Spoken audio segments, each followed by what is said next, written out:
पाक सरजमीन शाद बाद किश्वर हसीन शाद बाद। ख़वातीन हज़रात अस्सलामु अलैकुम वरहमतुल्लाहि व बरकातुहू। ये जश्न आज़ादी का एक नया मौका आया। पाकिस्तान को संवारेंगे, पाकिस्तान को हसीन तर बनाएंगे, कुव्वत कुरान से मोहब्बत रसूल से अजीम तर बनाएंगे, तो तब हमारी बका और हमारी अगली नस्लों की बका होगी। सोचने की बात यह है कि हम एज अ पर्सन, एक फर्द की हैसियत में क्या कर सकते हैं। ऐसा नहीं है कि सारे काम हुकूमतों के, रियासतों के और वसाइल के करने के होते हैं। कुछ छोटे बड़े काम ऐसे भी हैं कि जिनको इंसान अपने तौर पे अगर करना चाहे तो उसके लिए मुश्किल नहीं है। आज भी जिना हॉल में तहसील एडमिनिस्ट्रेटर के ज़ेर सदारत इजलास में भी मैंने गुजारिश की कि अगर पाकिस्तान हसीन होगा, पाकिस्तान शादबाद होगा, तो उसी में हमारी अपनी बका है, हमारी आइंदा आने वाली नस्लों की बका है। आसान तरीका है। ख्वातीन हज़रात के जो दरख्त मौजूद हैं इन्हें बचाइए। एनवायरमेंटल प्रॉब्लम्स जो फजा के अंदर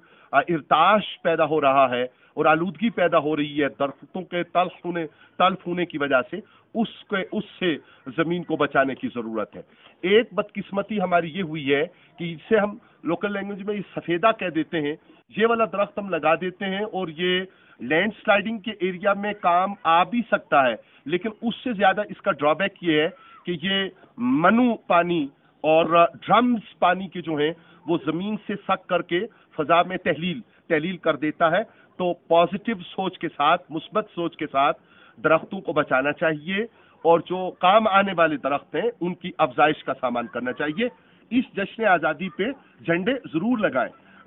लाइटनिंग जरूर करें, झंडियां जरूर लगाएं, इसलिए कि जश्न मनाने का अपना तरीका है। लेकिन हर छोटा बच्चा, हर बालिग फर्द, हर खातून, हर मर्द, हर सोच रखने वाला बंदा अगर अपने ज़िम्मे एक दरख्त, 5 दरख्त या 11 दरख्त ले लेगा तो और उनकी हिफाजत भी करेगा, तो ये जो शजरकारी का मौसम है इसके दौरान अगर हम शजरकारी कर गए और उस दरख्तों की हिफाजत कर गए, उनकी हम एक मुहिम के तौर पर उन्हें हम अगर बेहतर कर गए, तो एक सूरत हाल ऐसी पैदा की जा सकती है कि शादाबी पाकिस्तान मुहिम की बुनियाद पे और सदा सलामत पाकिस्तान ता क़यामत पाकिस्तान की मुहिम के तौर पे हम एक बड़ा काम कर सकते हैं। तो इस जश्न आज़ादी, आइए आज 10 अगस्त से लेकर तो ऑनवर्ड्स हम इस जश्न आज़ादी को, जहां अल्लाह ताला का शुक्र अदा करते हुए कि उसने हमें आज़ादी के नेमत से मालामाल किया, अहले कश्मीर और वो मुसलमान जो इस वक्त जुल्म और जबर की चक्की में पिस रहे हैं, उनके साथ इज़हार यकजहती मनाते हुए, उनके हक में दुआ करते हुए, उनके हक में एक अमली मंसूबा अपने अजहान में पालते हुए, रब के हुजूर सजदा शुक्र बजा लाते हुए, इस मौका पर अगर मैं ये कहूँ कि हम उस जज्बा को नहीं बुलाना चाहिए हमें कि हमारी पेशानियों में सिजदे अल्लाह रब्बुल आलमीन के लिए और बाजुओं में ताकतें निज़ाम मुस्तफ़ा करीम सल्लल्लाहु अलैहि वसल्लम के लिए और दिलों में मोहब्बतें आका नेमत खातिमुल अंबिया सल्लल्लाहु अलैहि वसल्लम के लिए, इस जज्बा को, इस ईमानी कैफियत को अपने पेश नज़र रखते हुए आइए इस जश्न आज़ादी, दरख्त लगाएं, पौधे लगाएं, ट्री प्लांटेशन करें और पाकिस्तान को शादाब बनाने की और पाकिस्तान को सरसब्ज बनाने की और किश्वर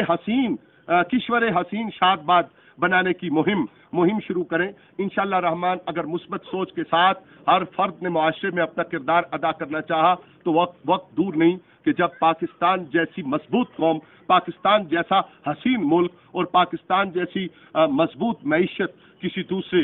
दूसरी कौम की, किसी दूसरे मुल्क की नहीं हो सकती। अल्लाह ताला तौफीक खैर से नवाजे।